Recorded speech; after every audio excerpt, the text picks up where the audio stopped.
How to fix error code 403 on Roblox. The first thing you want to do is pretty basic. What you need to do is restart your computer, and to do that, just simply go to the Windows menu right here, click on the power button, then just simply click on restart. Once you're done with that and it's still not working, the next thing that you want to do is try reinstalling Roblox so that it will be sure that there are no error anymore, since it will have a clean install. So the first thing you want to do is, of course, remove it first. To do that, just open your Windows menu again, then click on Add or Remove Programs. Now wait for it to open. Just scroll down to see the Roblox app right here.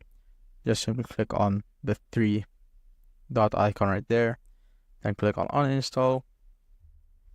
Wait for it to uninstall. Now, as you can see, it's now uninstalled. The next thing that you want to do is just exit out of this. Then open up your browser. Once you're on your browser, just search for roblox.com. Then wait for it to load.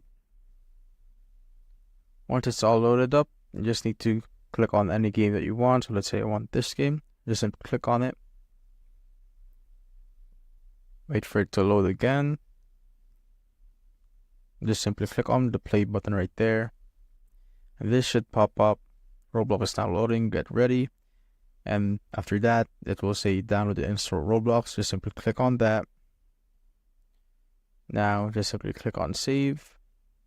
You have already downloaded it, so that's why it says the one right there. But anyways, just simply click on that particular installer that we've downloaded.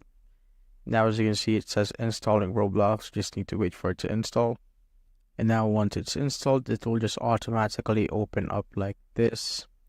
Now you can try out to play any game that you want. And that's how you basically fix the error code 403 on Roblox.